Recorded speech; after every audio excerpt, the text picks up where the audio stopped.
हरे Krishna Krishna conscious books YouTube channel में आपका स्वागत है। हम रीड कर रहे हैं गुरुमुख पद्म वाक्य जो लिखा गया है लोकनाथ स्वामी महाराज द्वारा। आज हम रीड करेंगे अध्याय 11। कृष्ण भावना का ज्ञान सीखो और विश्व भर में प्रचार करो। वृंदावन 1975। संन्यास दीक्षा हेतु वृंदावन जाने के लिए श्रीधर और मैंने बंबई से मथुरा की रेलगाड़ी ली थी और मथुरा से तांगे द्वारा वृंदावन स्थित कृष्ण बलराम मंदिर पहुंचे। हम कुछ दिन पहले ही आ गए थे जिससे संन्यास दीक्षा के लिए अपने गेरुए वस्त्र तैयार कर सके। हमें अपने त्रिदंड बनाने के लिए बांस तथा उसके ढकने के लिए कपड़े की खोज भी करनी थी। संन्यास दीक्षा 3 दिसंबर की बात है। कड़क ठंड होते भी श्रील प्रभुपाद प्रतिदिन की भांति अपनी प्रातःकालीन सैर पर निकल पड़े। सैर करते समय श्रील प्रभुपाद भक्तों से श्री कृष्ण की शरणागति लेने पर चर्चा कर रहे थे। लगभग आधे घंटे बाद वे मंदिर लौट आए। मंदिर के आंगन में यज्ञ वेदी बनाई गई थी और प्रातःकालीन कार्यक्रम के पश्चात संन्यास समारोह आरंभ होना था। उस दिन हम 3 लोग संन्यास लेने जा रहे थे, श्रीधर, पृथुपुत्र और मैं। उसी दिन अनेक भक्तों की हरिनाम दीक्षा भी थी। कार्यक्रम की पूरी तैयारी हो चुकी थी। दीक्षा लेने वाले सारे भक्त बैठे थे और पूरा आंगन कीर्तन कर रहे भक्तों से भरा था। श्रील प्रभुपाद आए और व्यासासन पर विराजमान हो गए। हमने अपने नए वस्त्र श्रील प्रभुपाद तथा वहां बैठे अन्य सन्यासियों को दिए। उन सभी से आग्रह किया कि वे उन वस्त्रों को स्पर्श करके हमें आशीर्वाद दें और तत्पश्चात हम अपने वस्त्र पहनने के लिए चल दिए। कुछ ही क्षणों में हम संन्यास वेश में लौट आए। मुस्कुराते हुए श्रील प्रभुपाद ने हमें आगे आने के लिए कहा और एक एक करके हमारा त्रिदंड हमें देने लगे। करताल एवं मृदंग की ध्वनि से जय हरि बोल ऐसे उद्घोष से पूरा आंगन गूंज उठा। अक्षयानंद स्वामी हमें उनके पीछे संन्यास मंत्र दोहराने के लिए कहा। एताहस आस्थाय परमात्मनिष्ठाः, अर्थात मैं भगवान मुकुंद के चरण कमलों का आश्रय लेकर सहजता पूर्वक अज्ञानता रूपी महासागर को पार कर जाऊंगा। श्री मुकुंद के चरण कमल अनेकानेक पूर्ववर्ती महाजनों द्वारा सेवित है तथा समस्त प्रकार की मुक्ति प्रदान कर सकते हैं। श्रीधर, पृथुपुत्र तथा मैंने पहली बार अपने हाथों में सीधा दंड पकड़कर श्रील प्रभुपाद को दंडवत प्रणाम किया। जब हम तीनों बैठ गए तब श्रील प्रभुपाद ने संन्यास प्रवचन आरंभ किया। एतास आस्थाय परमात्मनिष्ठाम परमात्मनिष्ठाम। सन्यासी जीवन का अर्थ है स्वयं को पूरी तरह भगवान के प्रति समर्पित कर देना, उनके ऊपर दृढ़ विश्वास होना, अन्य कोई कार्य नहीं है। उन्होंने आगे कहा, विष्णु पादो समर्पणम का अर्थ है कि भक्ति विधि का एकमात्र लक्ष्य भगवान विष्णु के चरण कमलों की ओर प्रगति करना है। यह कोई नई बात नहीं है। हमसे पहले भी अनेक महान आचार्य हुए हैं, जैसे रामानुजाचार्य, माधवाचार्य, विष्णु स्वामी, निम्बकाचार्य तथा हमारी परंपरा में श्री चैतन्य महाप्रभु। हमें केवल महान आचार्यों का अनुगमन करना है, यही हमारी पद्धति है। महाजनों ये न गतः स पंथः, यही मार्ग है। श्रील प्रभुपाद ने आगे शिक्षा देते हुए कहा, यद्यपि तुम अभी युवा हो और अपने संन्यास का पालन करने में तुम्हें अनेक कठिनाइयों का सामना करना होगा, तथापि यदि तुम श्री कृष्ण पर पूरा विश्वास रखोगे तो माया तुम्हें स्पर्श तक नहीं कर पाएगी। इसलिए तुम्हारा कर्तव्य है कि तुम कठोरता पूर्वक नियमों का पालन करते हुए स्वयं को दृढ़ता पूर्वक कृष्ण भावना में स्थिर रखो। और सन्यासी के रूप में तुम्हारा कर्तव्य है कि तुम हरे कृष्ण महामंत्र का अधिक जप करो और प्रचार करते रहो। इससे तुम भक्ति मार्ग पर दृढ़ बने रहोगे। उन्होंने कहना जारी रखा, श्री चैतन्य महाप्रभु ने भी अत्यंत युवावस्था में संन्यास लिया था। उस समय उनकी अवस्था मात्र 24 वर्ष की थी। उन्होंने स्वयं अपने उदाहरण से सिखाया कि संपूर्ण विश्व में किस प्रकार प्रचार करना है और उन्होंने हम सबको आज्ञा भी दी है। अमार आज्ञाय गुरु हैया तार ए देश। तुम किसी भी देश में क्यों न हो, इससे कोई अंतर नहीं पड़ता। लोगों के गुरु बनो और उन्हें भगवान का संदेश सुनाओ। वर्णाश्रम में संन्यास सर्वोच्च अवस्था है और इसलिए सन्यासी समाज के सारे वर्गों का गुरु होता है। तो यदि तुम श्री चैतन्य महाप्रभु के निर्देशानुसार गुरु या शिक्षक बनोगे और सदैव उन शिक्षाओं का स्मरण रखोगे तो कभी तुम्हारा पतन नहीं होगा। तुम्हें कुछ नया बनने की आवश्यकता नहीं है। श्रील प्रभुपाद ने आगे कहा, बस भगवत गीता में दिए गए भगवान श्री कृष्ण के उपदेशों को दोहराते रहो। मन्मना भव मद्भक्तो मध्याजी माम नमस्कुरु। कोई भी व्यक्ति इन्हें दोहरा सकता है। तुम किसी व्यक्ति के पास जाकर कहो, महाशय, मेरा आपसे एक ही निवेदन है कि आप श्री कृष्ण का चिंतन करें, और यह कहने पर कोई भी तुम्हें मारने नहीं आएगा। पहले तुम स्वयं चिंतन करो और फिर दूसरों को इसकी शिक्षा दो। इस प्रकार तुम गुरु बन जाओगे। जब प्रकाशानंद सरस्वती ने श्री चैतन्य महाप्रभु से पूछा, तुम सन्यासी होकर भी वेदांत का अध्ययन नहीं करते और केवल हरे कृष्ण का कीर्तन करते रहते हो, किस प्रकार के सन्यासी हो तुम? श्री चैतन्य महाप्रभु ने उत्तर दिया, महोदय, मैं महामूर्ख हूँ। मुझे अव्वल दर्जे का मूर्ख देखकर मेरे गुरु ने मुझे डांटा।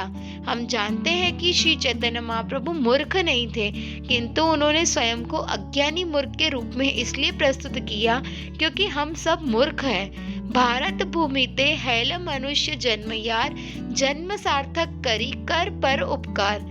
यही श्री चैतन्य महाप्रभु का मिशन है। प्रत्येक व्यक्ति कृष्ण भक्ति का ज्ञान सीखे और पूरे संपूर्ण विश्व में उसका प्रचार करे। यह महाप्रभु का आदेश है, किंतु हम भारतीय इसकी परवाह नहीं कर रहे। इसलिए चाहे कोई भारतीय हो, यूरोपीय हो या कनाडा का हो, जो भी श्री चैतन्य महाप्रभु के इस आदेश का पालन करेगा उसका जीवन यशस्वी हो जाएगा। इसलिए संकोच मत करो। आत्मा न तो भारतीय होती है और न ही अमेरिकी। श्री चैतन्य महाप्रभु के आदेश का पालन करने से आप यशस्वी हो जाओगे। आपका देश यशस्वी होगा और संपूर्ण विश्व का कल्याण होगा। बहुत बहुत धन्यवाद। श्रील प्रभुपाद का निर्देश था कि सन्यासी के रूप में हम अपने जीवन में भक्ति के सर्वोच्च सिद्धांतों का पालन करें। हम श्री कृष्ण पर पूरा विश्वास रखें और उन्हें पूरी तरह समर्पित हो जाए। यही उनकी शिक्षा थी। उन्होंने हमें चेतावनी दी कि माया से दूर रहने के लिए हमें कठोरता से नियमों का पालन तथा हरे कृष्ण महामंत्र का जप करें। मैंने सदैव 16 माला का नियम पालन किया और कई बार उससे अधिक भी जप किया। अपनी पुस्तक मेरे प्रभुपाद की रचना करते समय 30 साल बाद एक बार पुनः मुझे श्रील प्रभुपाद की इस शिक्षा का स्मरण हुआ। मैंने अनुभव किया कि उनके ये शब्द कितने महत्वपूर्ण हैं। मैंने अपना जप बढ़ा दिया। मुझे विश्वास था कि श्रील प्रभुपाद के निर्देशों का पालन करने में कलयुग के प्रभाव से मुक्त रह सकूंगा। सन्यासी का जीवन सरल नहीं है। आखिर वह पूरे समाज का गुरु माना जाता है। सन्यास के साथ उत्तरदायित्व आता है। हमारी दीक्षा के समय श्रील प्रभुपाद ने हमें अपनी इस नई स्थिति पर सोचने के लिए बाध्य कर दिया। हमारी इस नई भूमिका में हमारे उत्तरदायित्व का स्मरण करवा कर वे हमें आने वाले भविष्य के लिए सज्ज कर रहे थे। उस दिन हुए दीक्षा समारोह में एक और बात महत्वपूर्ण थी। मेरे साथ दीक्षा लेने वाले दोनों भक्त भारतीय मूल के नहीं थे। श्रीधर कनाडा के थे और पृथुपुत्र जर्मनी के। उन दोनों का भारतीय संस्कृति से कोई संबंध नहीं था और इसलिए उनकी संन्यास दीक्षा अपने आप में एक बड़ी उपलब्धि थी। श्रील प्रभुपाद ने संपूर्ण भारत एवं विश्व को आध्यात्मिक शक्ति से संचारित करके महाप्रभु के शब्दों का सत्य सिद्ध कर दिया था। आजकल केवल मूल भारत के एक छोटे से हिस्से को भारत माना जाता है, किंतु वास्तविकता तो यह है कि एक समय पूरा विश्व भारत कहलाता था। कृष्ण भक्ति को पूरे विश्व में फैलाकर एक दृष्टि से श्रील प्रभुपाद ने भारत की सीमाओं को पुनः उनका मूल स्वरूप दिखा दिया। इसलिए श्रील प्रभुपाद की अपील केवल भारतीयों के लिए नहीं थी। वे बारंबार अपने यूरोपीय और अमेरिकी शिष्यों से कृष्ण भावना को अंगीकार करके अपना एवं दूसरों का जीवन सार्थक करने के लिए कहते। सन्यासी का कर्तव्य विश्व भर में भ्रमण एवं प्रचार करना है। श्रील प्रभुपाद के प्रवचन के बाद यज्ञ हुआ। संन्यास लेते समय मैंने अपने हृदय में एक अद्भुत स्वतंत्रता का अनुभव किया। साथ ही मैंने इस आश्रम से जुड़े उत्तरदायित्वों के भार का भी अनुभव किया। संन्यास जीवन का अंतिम आश्रम है और मैंने लगभग 25 वर्ष की युवावस्था में इसे स्वीकार किया था। उसी दिन समारोह के कुछ समय पश्चात हम तीनों श्रील प्रभुपाद का आशीर्वाद तथा और निर्देश लेने के लिए उनके कमरे में गए। जब हमने उनके कमरे में प्रवेश किया, वे अकेले अपने डेस्क के पीछे बैठे थे। हमें लगा मानो वे हमारी प्रतीक्षा में थे। उनके समक्ष आकर हमने अपने दंड का भूमि पर स्पर्श किया और दंडवत प्रणाम करके डेस्क के एक और सामने बैठ गए। श्री प्रभुपाद ने हम तीनों को अपनी प्रसादी माला दी। मैं जिज्ञासा भरी दृष्टि से उन्हें देख रहा था। मन में विचारों की बाढ़ आई थी। श्री प्रभुपाद ने अभी तक हमें नया नाम नहीं दिया था। इस विचार को रखते हुए हमने कहा, श्री प्रभुपाद, हमारे नए नाम क्या होंगे? श्री प्रभुपाद बोले, अपने ब्रह्मचारी नाम के आगे स्वामी लगा दो। इस प्रकार हमारे नाम हुए लोकनाथ स्वामी, श्रीधर स्वामी और पृथुपुत्र स्वामी। हरि बोल। अपनी भावी प्रचार गतिविधियों को लेकर हम श्री प्रभुपाद के निर्देशों की प्रतीक्षा करने लगे। हमें कहाँ प्रचार करना है और श्री प्रभुपाद की हमसे क्या अपेक्षा है, अभी तक कुछ भी स्पष्ट नहीं था। इस्कॉन चारों दिशाओं में फैल रहा था और श्री प्रभुपाद के लिए अपने सन्यासियों को विश्व के दूर दराज कोनों में भेजना कोई असामान्य बात नहीं थी। श्रीधर स्वामी को श्री प्रभुपाद का यह प्रश्न स्मरण हो रहा, उत्तर, दक्षिण, पूर्व, पश्चिम, तो कौन सी दिशाओं में जाओगे? कुछ भी हो, भ्रमण करो और प्रचार करो। और तब श्रील प्रभुपाद ने अपने प्रवचन में कई बात को पुनः दोहराया।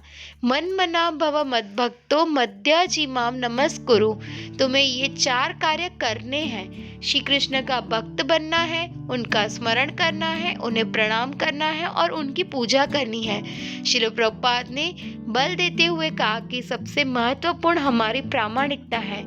यदि कोई व्यक्ति निष्कपट भाव से यह विचार कार्य करता है तो उसकी सफलता सुनिश्चित है। श्री चैतन्य महाप्रभु के शब्दों को दोहराते हुए श्री प्रभुपाद ने कहा, यारे देख तारे कहे कृष्ण उपदेश। हमें कोई नया कार्य नहीं करना है। जिस प्रकार श्री प्रभुपाद श्री कृष्ण के शब्दों को दोहरा रहे थे, उसी प्रकार हमें भी अपने प्रचार कार्यों में श्री प्रभुपाद तथा भगवद गीता जैसे शास्त्रों में दिए गए कृष्ण उपदेशों को दोहराना है। विशेष रूप से यदि हम श्री कृष्ण द्वारा दिए गए मन मना भव मद्भक्तो मद्याजीमाम नमस्कुरु के निर्देश का पालन करेंगे तो सही अर्थों में हम सन्यासी कहलाएंगे। कठोरता पूर्वक इस निर्देश का पालन करते हुए हमें सदैव श्री कृष्ण का स्मरण करना है तथा दूसरों को उनकी शिक्षा देनी है। इस प्रकार मैं श्रीधर के साथ में बंबई लौट आए और प्रचार कार्य जारी रखा। अध्याय 12। अपना मूल्यांकन करो कि तुमने कितनी प्रगति की है। वृंदावन 1975। हमारी दीक्षा के अगले दिन भक्तगण श्रील प्रभुपाद द्वारा श्रीमद् भागवतम का पर प्रवचन सुनने के लिए एकत्रित हुए। हमने वहां बैठे अन्य सन्यासियों के साथ अपने आसन ग्रहण किए। सन्यासी वेश में हम अपनी इस नई यात्रा पर निकले थे और वृंदावन मंदिर के आंगन में सन्यास दंडों के छोटे से वन में आज 3 दंड और जुड़ गए थे। हम श्रील प्रभुपाद के ठीक सामने पहली पंक्ति में बैठे थे। मुझे लगा मानो श्रील प्रभुपाद हम तीनों को ही अपना प्रवचन सुना रहे थे। कदाचित अपने संदेश द्वारा वे हमें स्मरण करवा रहे थे कि हम सदैव संन्यास आश्रम में ही रहे। प्रवचन का आरंभ करते हुए श्रील प्रभुपाद ने कहा, यदि तुम श्री कृष्ण के शुद्ध भक्त बन जाते हो तो स्त्री संग का विचार आते ही तुम उस विचार पर थूकोगे। उफ, कितना गंदा विचार है यह। तो कृष्ण भक्त बनने का यह परिणाम होता है और यही कृष्ण भक्ति का प्रमाण भी है। क्या स्त्री संग के विचार से तुम्हारे मन में उसके ऊपर थूकने की इच्छा होती है या नहीं? इससे तुम समझ सकते हो कि तुम प्रगति कर रहे हो या नहीं। नहीं तो तुम पहले जैसे नरक में ही हो। तुम दूसरों के सामने स्वयं को बड़ा भक्त होने का दिखावा कर सकते हो, किंतु वास्तविकता कुछ और होगी। इसलिए अपना मूल्यांकन करो कि तुमने कितनी प्रगति की है। अपनी बात को जारी रखते हुए श्रील प्रभुपाद ने सारे शास्त्रों में यह निर्देश दिया गया है। श्रीमद् भागवतम 7.9.45 में कहा गया है कि प्रायः सभी जानते हैं कि मैथुन सुख जीवन में अनेक कष्टों को जन्म देता है। प्रत्येक व्यक्ति यह जानता है मैथुन संबंध चाहे नैतिक हो या अनैतिक यह दुख ही देता है, फिर भी पूरा संसार इसके पीछे पागल है। श्रील प्रभुपाद ने आगे बताया कि किस प्रकार आजकल गर्भपात सामान्य हो चला है और इसके जघन्य पाप के फलस्वरूप भौतिकवादी लोगों को नारकीय जन्म लेने पड़ रहे हैं। उन्होंने बताया कि श्री कृष्ण ने अपने भक्तों को आश्वासन दिया है कि उन्हें अगला जन्म मनुष्य का ही प्राप्त होगा, और तब श्रील प्रभुपाद ने चेतावनी देते हुए कहा कि जो भक्त इसका गलत फायदा उठाते हैं वे बड़ा पाप करते हैं। उन्होंने कहा कि कुछ व्रजवासी सोचते हैं कि पवित्र धाम में रहने से उनके पाप नष्ट हो जाएंगे और यह सोचकर वे पाप करते रहते हैं, किंतु ऐसे लोग अगले जन्म में वृंदावन में कुत्ते और सुअर का शरीर प्राप्त करते हैं। आर्थिक विकास की अंधाधुंध दौड़ की व्यर्थता का वर्णन करके श्रील प्रभुपाद अपने प्रवचन को विश्राम दिया। यद्यपि श्रील प्रभुपाद वहां उपस्थित विशाल भक्त समूह के लिए प्रवचन दे रहे थे, मुझे लगा मानो उन्होंने अपना प्रवचन वहीं से आरंभ किया जहां कल हमारी संन्यास दीक्षा की बात छोड़ा था। श्रील प्रभुपाद हमें हमारे नए जीवन के लिए तैयार कर रहे थे और ब्रह्मचर्य तथा वैराग्य की शिक्षा देकर हमें भावी चुनौतियों का स्मरण करवा रहे थे। सन्यासी होने के नाते हमारा कर्तव्य था कि हम अपने मन को पूरी तरह शुद्ध रखें। न केवल हमें कुछ वर्जित कार्यों से दूर रहना होगा, अपितु मन में उनका चिंतन भी हमारे आध्यात्मिक जीवन के लिए घातक सिद्ध हो सकता है। इसलिए श्रील प्रभुपाद ने मन को नियंत्रित करने हेतु व्यवहारिक दिशा निर्देश दिए। आज सड़कों पर घूमते अवांछित बच्चे तथा कामुकता की लहरों में बहती युवा पीढ़ी प्रमाण है कि समाज गलत दिशा में अग्रसर है। ऐसी स्थिति में श्रील प्रभुपाद द्वारा मैथुन जीवन के पूरी तरह त्याग पर बल देना यथोचित प्रतीत हो रहा था। मैं विचार करने लगा कि चाहे धामवासी हो या सामान्य लोग, शास्त्रों में पाप करने वाले व्यक्ति की कड़ी निंदा की गई है और उसे अवश्य उसका दंड प्राप्त होता है। और जहाँ तक आर्थिक विकास का प्रश्न है, आर्थिक विकास केवल इस जीवन में हमारी सहायता कर सकता है, परंतु आध्यात्मिक विकास जन्म जन्मांतर तक हमारे साथ रहता है। अध्याय 13। मुझे प्रसन्नता है कि तुम अपना त्रिदंड सदैव अपने पास रखते हो। बंबई 1975। वृंदावन में त्रिदंड संन्यास लेने के पश्चात श्रीधर और मैं बंबई लौट आए। उन दिनों श्रील प्रभुपाद भी बंबई में ही थे। त्रिदंड रखना। कुछ ही दिनों में श्रीधर स्वामी और मैंने ब्रह्मचारी आश्रम छोड़ दिया और श्रील प्रभुपाद की इमारत में उन्हीं की मंजिल में बने एक अपार्टमेंट में रहने लगे। अब अक्सर श्रील प्रभुपाद से हमारा सामना हो जाता और हमारे पास उनके भेंट करने की पहले से अधिक स्वतंत्रता थी। मैं जहाँ कहीं भी जाता अपना त्रिदंड सदैव अपने साथ रखता, चाहे मैं श्रील प्रभुपाद से मिलने भी क्यों न जा रहा होता। श्रीधर महाराज हर समय ऐसा नहीं करते थे। वे मंदिर जाते समय तथा प्रचार कार्यक्रम हेतु बाहर जाते समय अपना त्रिदंड लेकर जाते थे, किंतु श्रील प्रभुपाद से मिलने के लिए जाते समय वे हर बार अपना त्रिदंड साथ नहीं ले जाते। श्रील प्रभुपाद देख रहे थे कि मैं जहाँ कहीं जाता हूँ अपना त्रिदंड साथ रखता हूँ। एक दिन उन्होंने इस बात की प्रशंसा की और साथ में एक प्रश्न भी पूछा। मुझे प्रसन्नता है कि तुम सदैव अपना त्रिदंड अपने साथ रखते हो, किंतु श्रीधर स्वामी अपना त्रिदंड साथ क्यों नहीं रखते? मायावादी सन्यासी एक दंड संन्यास लेते हैं, जबकि वैष्णव सन्यासी त्रिदंड संन्यास लेते हैं। त्रिदंड बांस का बना होता है। वास्तव में त्रिदंड बांस के 4 डंडों से बना होता है। ये 4 डंडों एक कपड़े में लिपटे होते हैं। एक डंडा जीवात्मा को दर्शाता है तथा शेष 3 डंडे उस जीवात्मा के शरीर, मन तथा वाणी का प्रतिनिधित्व करते हैं। इस प्रकार त्रिदंड का अर्थ होता है कि जीवात्मा अपने शरीर, मन तथा वाणी का प्रयोग कृष्ण भावना के प्रचारार्थ करे। त्रिदंड धारण करने का वास्तविक अर्थ है कि व्यक्ति अपनी संपूर्ण संपत्ति तथा स्वयं अपने आप को भगवान कृष्ण की सेवा में न्योछावर कर दे। जब श्रील प्रभुपाद ने सदैव त्रिदंड रखने के लिए मेरी प्रशंसा की तो उस समय मुझे कुछ साक्षात्कार हुआ। सदैव त्रिदंड अपने पास रखना यह सन्यासी का कर्तव्य है। वह त्रिदंड वृंदावन में बना था और श्रील प्रभुपाद के हाथों मुझे श्री श्री कृष्ण बलराम मंदिर के आंगन में प्राप्त हुआ था। मैं जहाँ कहीं जाता उसे अपने साथ ले जाता। इसने प्रायः हर प्रकार के हवाई जहाज में विश्व के प्रत्येक महाद्वीप की यात्रा की थी। श्रील प्रभुपाद के गुरुभाई श्रील भक्ति वैभव पुरी महाराज ने अनेक अवसरों पर मेरे इस कार्य के प्रति अपनी प्रसन्नता व्यक्त की। मैं जब भी हवाई जहाज द्वारा विदेश यात्रा करता हूँ तो अक्सर हवाई अधिकारी से आग्रह करता हूँ कि मैं अपने त्रिदंड को अन्य सामान के साथ हवाई जहाज के गोदाम में रखूं। कई बार तो वे त्रिदंड को मछली पकड़ने वाला डंडा तक मान बैठते हैं। जब भी ऐसा होता है तो मैं विचार करता हूँ कि हाँ, कोई संदेह नहीं है कि यह मछली पकड़ने वाला डंडा है, किंतु कुछ अलग प्रकार की मछलियों को पकड़ता है।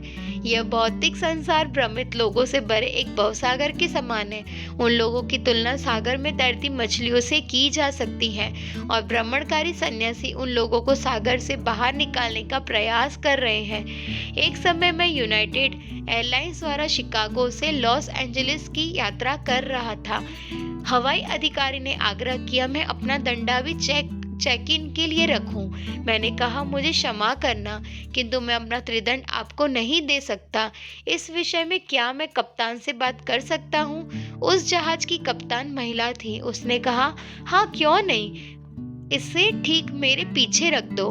हमने वैसा ही किया और इस प्रकार मेरे त्रिदंड के पायलट के साथ कॉकपिट में यात्रा की। मैं प्रयास करता हूँ कि यात्रा के दौरान अपना त्रिदंड हवाई जहाज के गोदाम में न रखूं, क्योंकि मुझे इसके खो जाने तथा क्षतिग्रस्त होने का भय लगा रहता है।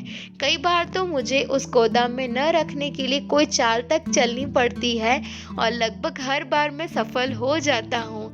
11 सितंबर 2001 को ट्विन टावर पर हुए आतंकी हमले के बाद मैंने निश्चय किया कि मैं भारत से बाहर अपना त्रिदंड नहीं ले जाऊंगा।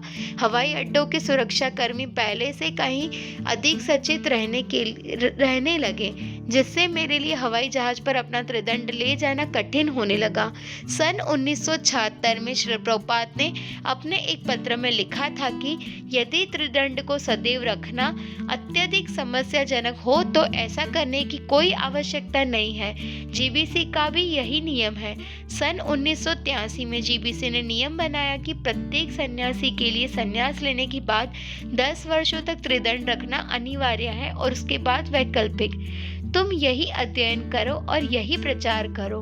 संन्यास दीक्षा के कुछ समय पश्चात मेरी इच्छा हुई कि मैं वृंदावन में कुछ समय बिताकर श्रील प्रभुपाद की पुस्तकों का अध्ययन करूं। इसके लिए मैंने श्रील प्रभुपाद से अनुमति लेने का प्रयास किया। संन्यास लेने के पश्चात मैं बम्बई लौट आया था और प्रचार एवं अपनी अन्य सेवाओं जारी रखी थी। कुछ समय पश्चात मैंने अनुभव किया कि सन्यासी होने के नाते यह अत्यावश्यक है कि मुझे शास्त्रों का गहरा ज्ञान हो। मैंने अनुभव किया कि मुझे श्रील प्रभुपाद की पुस्तकों के अध्ययन से अधिक समय व्यतीत करना चाहिए। मैंने इसकी पूरी योजना बना ली और बस श्रील प्रभुपाद से अनुमति लेना चाहता था। एक दिन मैंने श्रील प्रभुपाद को एकांत में पाया और उनसे अपने मन की बात कहने पहुंच गया। मैंने एक सुझाव लेकर श्रील प्रभुपाद से चर्चा आरंभ की। श्रील प्रभुपाद, संन्यास लेने के बाद मुझे पहले से अधिक प्रचार के अवसर मिल रहे हैं। मुझे लगता है कि मेरे पास शास्त्रों का गहरा ज्ञान होना चाहिए। मैं आपकी अनुमति चाहता हूँ जिससे मैं कुछ समय के लिए वृंदावन जाकर गंभीरतापूर्वक आपकी पुस्तकों का अध्ययन कर सकूं। क्या यह उचित रहेगा? अपेक्षा भरी दृष्टि से मैं श्रील प्रभुपाद के उत्तर की प्रतीक्षा करने लगा। मुझे लग रहा था कि मेरी इच्छा योग्य है तथा श्रील प्रभुपाद की ओर से किसी प्रकार का विरोध नहीं होना चाहिए, किंतु श्रील प्रभुपाद ने तीव्र स्वर में उत्तर दिया, नहीं। यह सुनकर मुझे आश्चर्य हुआ। उन्होंने कहा, तुम अध्ययन करना चाहते हो, किंतु मैं चाहता हूँ कि तुम प्रचार करो। यहीं बम्बई में अध्ययन करो, यही अध्ययन करो और यही प्रचार करो। श्रील प्रभुपाद का निर्णय अंतिम था। मैं उनके निर्देश को पूरी तरह समझ पा रहा था और इसलिए उसे स्वीकार कर लिया। उन दिनों हमारा आंदोलन अपने आरंभिक दिनों में था और प्रचार की अत्यधिक आवश्यकता था। हमारे पास ऐसी सुविधाएं नहीं थी कि हम अपनी सेवाओं से कुछ समय निकालकर अध्ययन के लिए कहीं जा सके। बम्बई में भक्तों की कमी थी, विशेष रूप से ऐसे भक्तों की जो हिंदी तथा स्थानीय भाषाओं में प्रचार कर सके। हिंदी में अच्छी पकड़ होने के कारण उन दिनों बम्बई में मेरी सेवाओं की अत्यधिक आवश्यकता थी। इसलिए मैंने बम्बई में प्रचार कार्य जारी रखा और थोड़ा समय निकालकर अपने अध्ययन को भी बढ़ाने का प्रयास किया। हालांकि मैं उसे उस प्रकार नहीं कर सका जितना मैं चाहता था, किंतु अधिक समय नहीं बीता और श्रील प्रभुपाद ने स्वयं मुझे प्रचार कार्य हेतु मुंबई छोड़ने के लिए कहा। हंसदूत दास प्रचार के लिए जा रहे थे और उनकी इच्छा थी कि मैं उनके दल में रहूं। गोपाल कृष्ण दास चाहते थे कि मैं मुंबई में ही रहूं क्योंकि यहाँ अनेक सेवाओं की आवश्यकता है। श्रील प्रभुपाद भी चाहते थे कि मैं मुंबई में ही रहूं, किंतु फिर भी उन्होंने मुझे हंसदूत के साथ यात्रा करने के लिए भेज दिया। इसके पीछे सीधा सा कारण था। जब भी प्रचार तथा आंदोलन के विस्तार हेतु महत्वपूर्ण योजनाएं आती थी, श्रील प्रभुपाद हर समय उनकी अनुमति दे देते और वृंदावन रहकर मैं जो ज्ञान प्राप्त करना चाहता था वह मुझे अपने अध्ययन एवं प्रचार के व्यक्तिगत अनुभव द्वारा प्राप्त होने लगा। गुरु के निर्देश सदैव हमारी व्यक्तिगत योजनाओं से ऊपर होते हैं, क्योंकि श्रील प्रभुपाद जैसे शुद्ध भक्त आध्यात्मिक शक्ति से युक्त होते हैं और वे जानते हैं कि अमुक समय पर श्री कृष्ण की सेवा के लिए क्या आवश्यक है। श्रील प्रभुपाद ने अपने सारे अनुयायियों से कहा, नित्यम भागवत सेवया की व्यवस्था की थी, अर्थात भक्तगण प्रतिदिन मंदिर में श्रीमद् भागवतम के श्रवण के साथ थोड़ा निजी अध्ययन भी कर सकते हैं। श्रील प्रभुपाद नहीं चाहते थे कि मैं अपनी सेवाएं छोड़कर केवल अध्ययन हेतु वृंदावन चला जाऊं। श्रील प्रभुपाद ने नित्यम भागवत सेवया का कुछ विशेष ही अनुवाद किया था, पुस्तक भागवत का अध्ययन तथा व्यक्ति भागवत की सेवा, किंतु मैंने विचार नहीं किया था कि अध्ययन के लिए वृंदावन जाकर मैं व्यक्ति भागवत की सेवा से दूर जा रहा था।